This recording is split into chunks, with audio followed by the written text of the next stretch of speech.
Halo, assalamualaikum teman-teman. Di sini saya Firalisa Amrawati dari ALKS 1A Politeknik Negeri Cilacap akan memberitahu caranya kita mengerjakan beberapa soal UAS praktek di SPSS. Oke, untuk soal pertama di sini ada penelitian yang mengukur tingkat kepuasan mahasiswa terhadap pelayanan akademik menggunakan kuesioner yang terdiri dari 5 butir pertanyaan. Setiap pertanyaan itu menggunakan skala Likert 1 sampai 5, di mana 1 sangat tidak setuju sampai dengan 5 yaitu sangat setuju. Di sini ada 20 responden dan 5 item pertanyaan. Yang pertama itu kita akan mencari korelasi Pearson antara setiap item dengan total skor, dan yang kedua itu menentukan item mana yang memiliki korelasi di bawah 0,3 dan apakah item tersebut sebaiknya dipertahankan, diperbaiki, atau dihapus. Oke, baik teman-teman, yang selanjutnya kita akan membuka SPSS terus mengerjakan soal. Dari yang pertama kita di variable view-nya ada itu yang name itu kita masukkan item 1, item 2, item 3, item 4, item 5. Lalu kita terakhir itu ada di total nilai.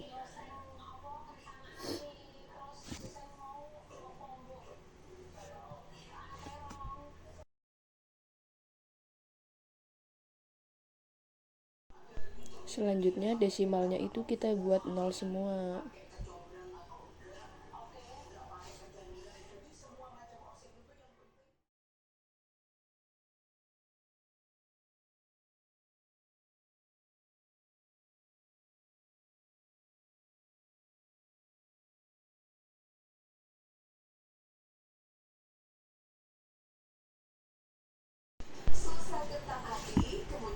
Lalu untuk measure itu kita buat nominal semua ya teman-teman.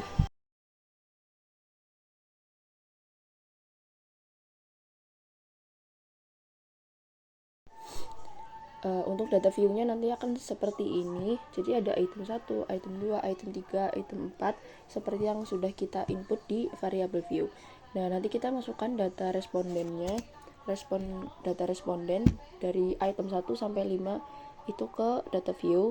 Terus total nilainya kita totalin dari item 1, item 2, item 3, item 4, item 5 ke jumlah total di total nilainya. Nah, setelah itu teman-teman kita buka analyze untuk mencari korelasi. Nah, di analyze itu nanti ada di bawah-bawah di bagian tengah itu nanti ada korelasi, correlate. Terus kita pilih yang bivariate. Nah, setelah itu teman-teman ada bivariate correlation. Nah, variabelnya itu yang kita masukkan adalah item 1, item 2, item 3 sampai item 5. Terus correlate koefisiennya itu Pearson. Terus habis itu test of significance itu two-tailed. Terus habis itu kita klik OK.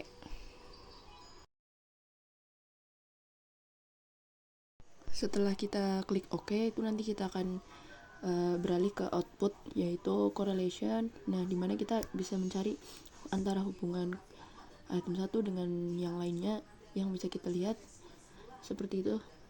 Nah, untuk menjawab pertanyaan yang pertama, kita harus mencari korelasi kurang dari 0,3. Apakah di korelasi itu ada yang kurang dari 0,3? Jawabannya tentu saja tidak ada, karena semua pasangan item itu memiliki nilai lebih dari 0,7 atau 0,3. Nah, yang kedua, kita mencari nilai Cronbach alpha-nya. Nah, untuk kita tahu dan menjawab soal yang kedua, itu kan kita harus tahu reliabilitasnya. Jadi kita akan seperti tadi, caranya sama, ke analyze, terus habis itu klik yang scale, terus kita pilih yang reliability analysis. Nah, selanjutnya itu nanti akan outputnya seperti ini teman-teman.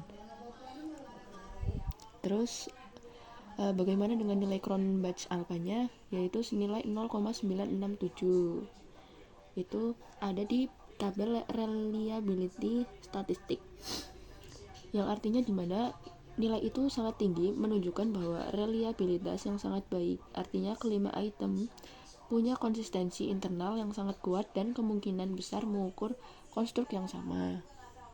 Oke teman-teman, selanjutnya ada di soal nomor 2. Soal kedua itu kita akan menghitung pengaruh biaya iklan terhadap penjualan produk, di mana di sini ada data dari 12 bulan, dan kita akan menghitung nilai slope dan intercept dari persamaan regresi linear sederhana dan beberapa soal lainnya, yaitu ada 4.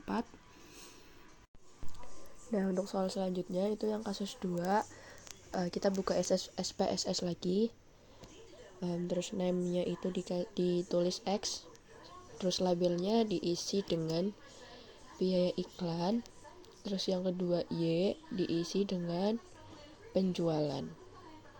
Nah, nanti untuk desimalnya kita nolkan, terus measure-nya ada scale. Untuk data view-nya nanti kita isi dengan data-data dari soal, lalu kita masuk ke analyze, terus kita klik yang regression, terus kita pilih yang linear. Nah, terus teman-teman kita di sini ada linear regression, itu dependennya penjualan dan independennya adalah biaya iklan. Oke teman-teman, untuk ini kan sudah ada outputnya. Mari kita jawab pertanyaan-pertanyaan yang ada di kasus yang kedua. Yang pertama itu kita pertama lihat koefisiennya dulu untuk bisa cari tahu intercept dan nilai slope-nya. Pada tabel tersebut ada intercept-nya atau nilai A itu 13,784, sedangkan nilai slope atau B itu 0,801. Maka persamaan regresinya adalah Y sama dengan 13,784 ditambah 0,801 dikali X, dimana Y adalah penjualan, yang dimana X itu biaya iklan. Nah, bagaimana sih makna slope dan intercept? Intercept atau A itu 13,784, itu maksudnya jika tidak ada biaya iklan, maka penjualan diperkirakan tetap sebesar 13,784 ribu unit. Terus kalau nilai slope 0,801, yang artinya setiap kenaikan biaya iklan sebesar 1 juta rupiah, maka penjualan diperkirakan naik sebesar 0,801 ribu unit. Lalu seberapa kuat pengaruh biaya iklan terhadap penjualan?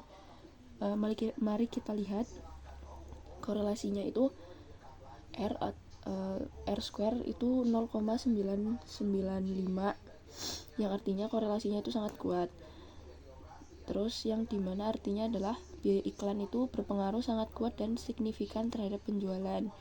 Nah, untuk soal yang selanjutnya itu bagaimana jika penjualan diperkirakan 45 juta?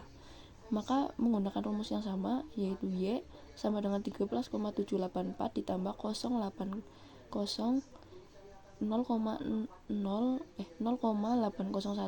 dikali 45 sama dengan 49,829 ribu unit. Jadi penjualan diperkirakan sebesar 49.829 unit. Lalu apakah model ini cukup baik untuk dijadikan dasar pengambilan keputusan? Maka jawabannya sangat tepat, karena model menjelaskan hampir seluruh variansi penjualan. Uji ANOVA signifikan itu model validnya secara statistik. Nilai slope signifikan artinya biaya iklan memang berpengaruh terhadap nyata penjualan. Jadi begitu teman-teman. Oke, sekian dari saya, Firalisa Amrawati. Terima kasih. Wassalamualaikum warahmatullahi wabarakatuh.